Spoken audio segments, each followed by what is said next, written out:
Jamal Rivers, a man whose life epitomized the American dream, finally achieved a milestone he'd long yearned for: homeownership in a peaceful suburban neighborhood.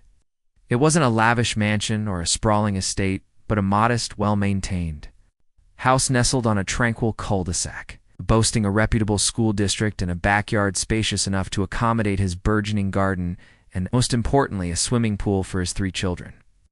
The pool was more than just a recreational amenity. It was a symbol of Jamal's hard work, perseverance, and unwavering dedication to providing his kids with a life filled with joy and memorable experiences. After months of meticulous planning and careful construction, the above-ground pool was seamlessly integrated into a custom-built deck, fully enclosed by a secure fence, ensuring privacy and safety. The joyous laughter and playful splashes of his children filled the backyard, creating a symphony of happiness that resonated with Jamal's soul. He envisioned countless summer days spent poolside, grilling burgers, sharing stories, and creating lasting memories with his family. However, this idyllic vision was soon shattered by the looming presence of Karen, their next-door neighbor whose actions would transform their dream into a nightmarish ordeal. Karen, a woman whose days seemed consumed by vigilant monitoring of the neighborhood, resided 2 doors down from the Rivers family. Her constant surveillance through her blinds and deliberate, slow-paced dog walks along their fence line hinted at a deep-seated nosiness and an underlying sense of entitlement. Jamal, ever the optimist, initially extended a friendly hand, offering a wave and attempting to engage in polite conversation. But Karen's response, a condescending inquiry about whether he was the new lawn guy, revealed her true colors. It was a subtle yet unmistakable display of prejudice. A dismissive remark that underscored her preconceived notions and disregard for Jamal's status as a homeowner. From that moment forward, Jamal understood that Karen's actions were not merely driven by curiosity but by a more sinister agenda. Her hawk-like gaze followed their every move, her silent judgment palpable in the air. Weeks passed, filled with Karen's passive-aggressive muttering and veiled disapproval. Creating an atmosphere of unease and suspicion, Jamal tried to ignore her, focusing on his family and their newfound joy. He reminded himself that they were within their rights, enjoying their own property, and minding their own business. But Karen's relentless scrutiny made it increasingly difficult to maintain his composure. He knew that a confrontation was inevitable. A clash between his family's right to happiness and Karen's insatiable need to control and dominate. The stage was set for a showdown, a battle that would test Jamal's patience, resilience, an unwavering commitment to protecting his children from the prejudice and bigotry that threatened to engulf their lives. The pool, once a symbol of joy and unity, would soon become the epicenter of a conflict that would expose the deep-seated divisions within their seemingly peaceful suburban community. The fateful weekend arrived, promising a day of sun-drenched fun and unadulterated joy for Jamal's children. The air was filled with the aroma of grilling burgers, the infectious rhythm of summer music, and the carefree laughter of children splashing in the cool, refreshing water. Jamal, perched on the deck, watched over his kids with a sense of contentment, his heart swelling with pride and gratitude. He had worked tirelessly to create this moment, a haven of happiness where his children could escape the pressures of life and simply be kids.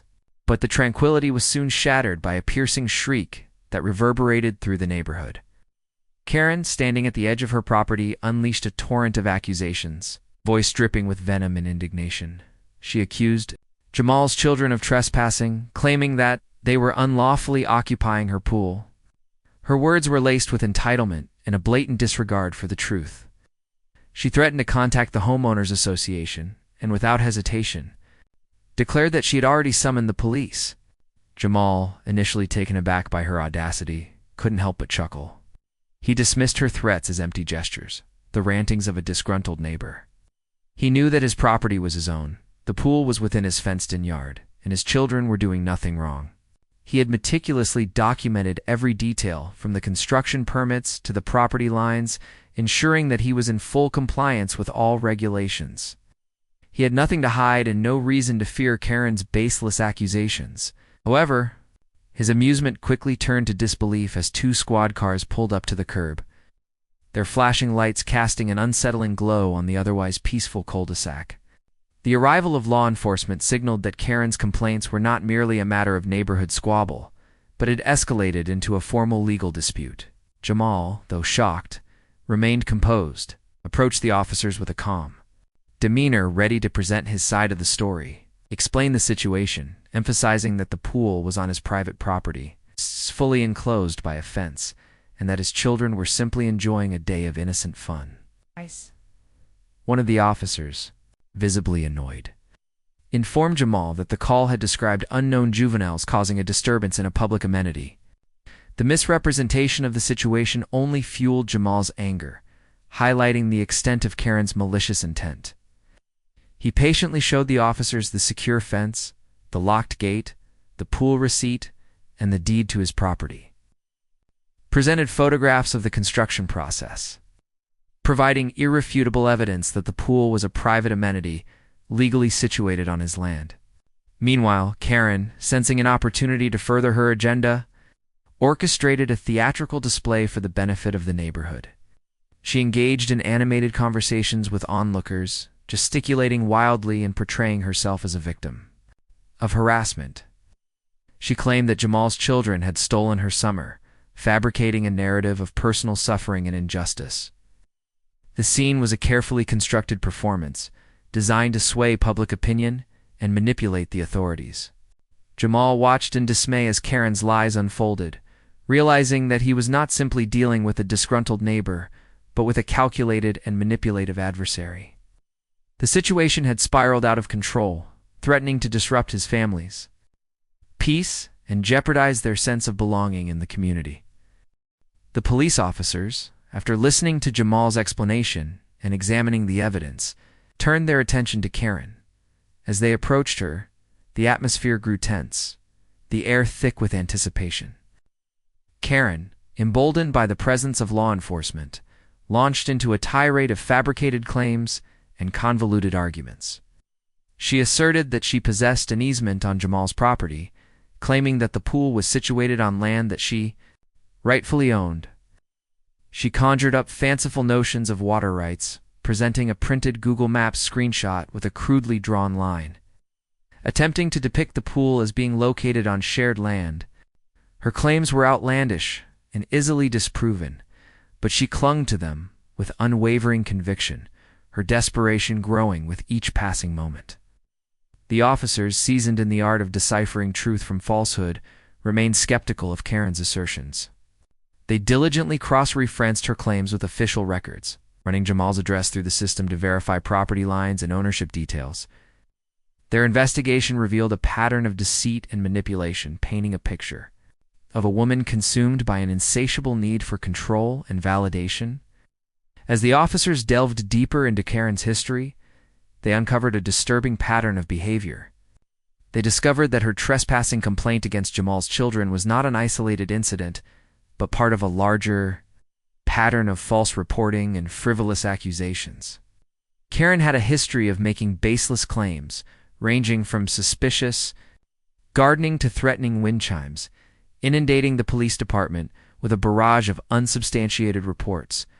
She had become a nuisance to law enforcement, wasting valuable resources and diverting attention from genuine emergencies. The revelation of Karen's extensive record of false reports served as the final straw. The officers, their patience exhausted, approached Karen to deliver the news that she would be issued a citation for making a false police report. The consequences of her actions were about to catch up with her, bringing an end to her reign of terror and restoring a sense of justice to the neighborhood.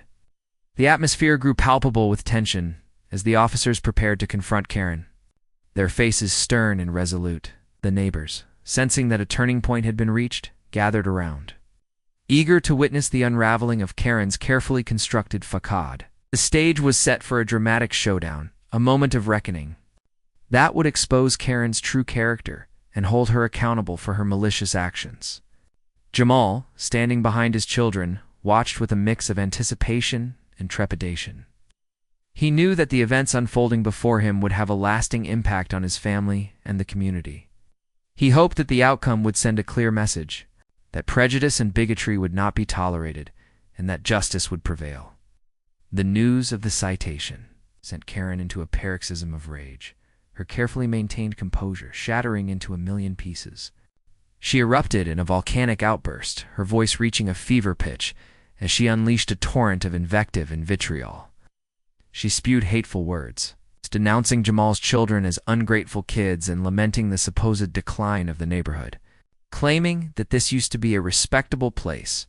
Her words were laced with prejudice and entitlement, revealing the deep-seated bigotry that had fueled her actions all along. Then, in a moment of unbridled fury, she picked up a rock and hurled it at Jamal's fence, the impact creating a sickening thud that echoed through the cul-de-sac. Her actions were not only destructive, but also deeply offensive, further demonstrating her disregard for Jamal's property and his family's well-being. But the final straw came when she directed a racial slur at one of Jamal's children, her words cutting through the air like a poisoned blade. The slur was a blatant act of hate, a vile expression of prejudice that struck at the core of Jamal's being.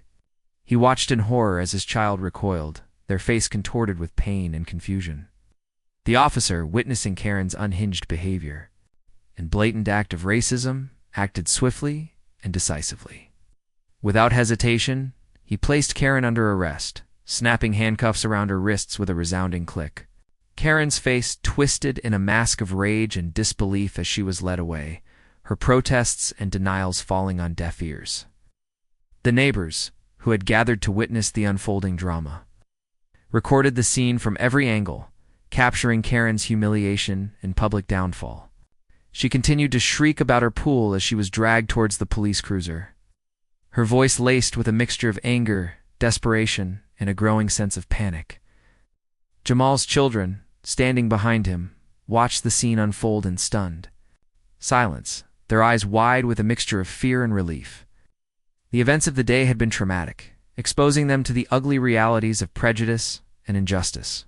But they had also witnessed the power of truth and the unwavering determination of law enforcement to uphold the principles of equality and fairness.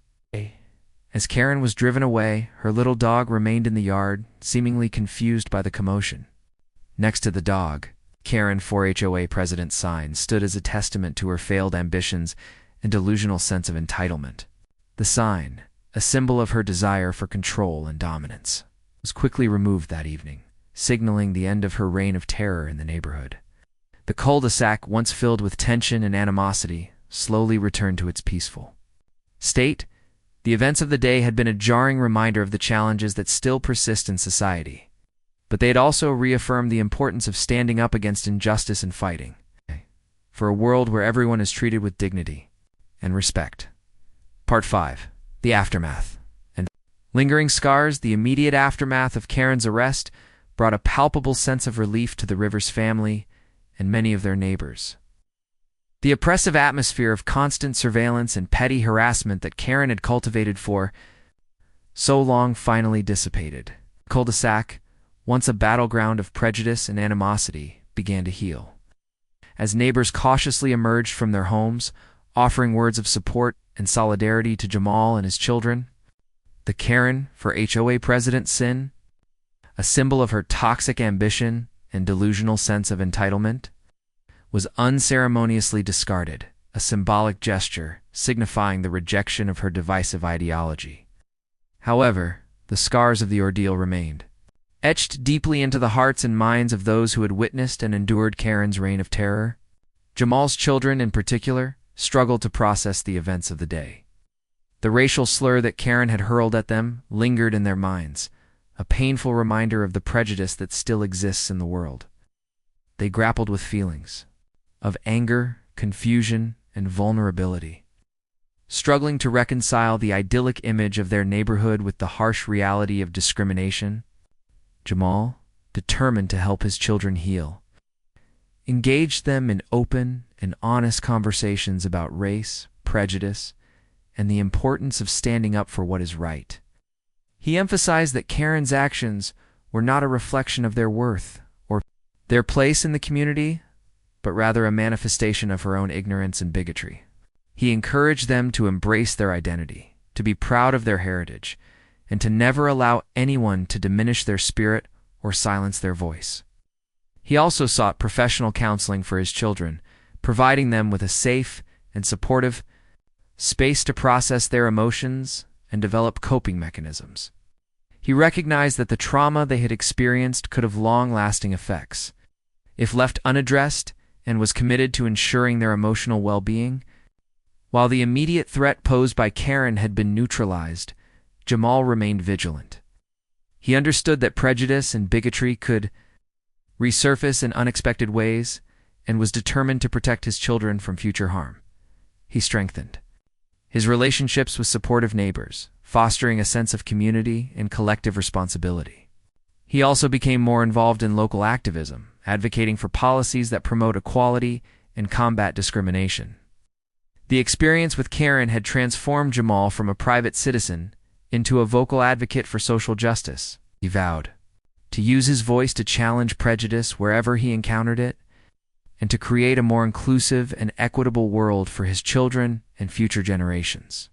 The swimming pool, once a symbol of joy and unity, had become a reminder of the challenges that still persist in society. But it also served as a symbol of resilience and hope, a testament to the power of family, community, and the unwavering pursuit of justice. As the legal proceedings against Karen unfolded, Jamal and his family braced themselves for a potentially lengthy and arduous process.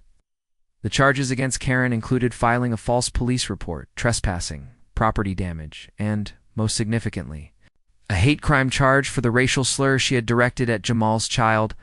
The hate crime charge carried the most significant penalties and underscored the severity of her actions. Jamal and his legal team worked diligently to gather evidence, document the events of that fateful day, and prepare for the trial. They interviewed witnesses, collected videos and photographs, and meticulously documented the emotional and psychological impact that Karen's actions had had on Jamal's children.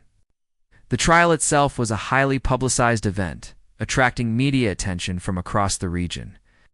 The courtroom was packed with journalists, community activists, and concerned citizens, all eager to witness the outcome of this landmark case. Jamal and his children testified with courage and conviction, recounting the events of that day and describing the emotional toll that Karen's actions had taken on their lives. Karen, in her defense, attempted to portray herself as a victim, claiming that she had been unfairly targeted and that her words and actions had been misinterpreted. However, the overwhelming evidence against her, coupled with her history of making false reports and engaging in harassing behavior, made her defense appear weak and unconvincing. After several days of testimony and deliberation, the jury reached a verdict. Karen was found guilty on all counts, including the hate crime charge. The courtroom erupted in applause as the verdict was read, a collective expression of relief and satisfaction that justice had finally been served. During the sentencing phase of the trial, Jamal delivered a powerful victim impact statement, describing the emotional damage that Karen had inflicted on his children and the lasting impact that her actions would have on their lives. He called for a sentence that would not only punish Karen for her crimes, but also send a clear message that prejudice and hate would not be tolerated in their community. The judge, after considering all the evidence and testimony, sentenced Karen to a significant prison term, as well as a period of probation and mandatory anger management and sensitivity training. The sentence was widely praised by community leaders and civil rights activists, who hailed it as a victory for justice and a deterrent against future acts of hate and discrimination. With the legal proceedings concluded and Karen behind bars, Jamal and his family could finally begin to heal and rebuild their lives. The healing process was gradual and required ongoing support and counseling. They were determined to move forward and create a brighter future for themselves. They remained active in their community, advocating for social justice and promoting equality. They transformed their swimming pool into a symbol of resilience and hope, hosting community events and inviting children from diverse backgrounds to enjoy the water and build friendships. The experience with Karen had been a painful and traumatic ordeal, but it had also strengthened their resolve to fight for a more just and equitable world. They had faced adversity with courage and conviction and had emerged stronger and more determined than ever before. And as the sun set over their backyard, casting a warm glow on the faces of Jamal and his children, they knew that they had not only survived, but had also triumphed over hate. They had turned a moment of darkness into an opportunity for growth, healing, and a renewed commitment to building a better future for all.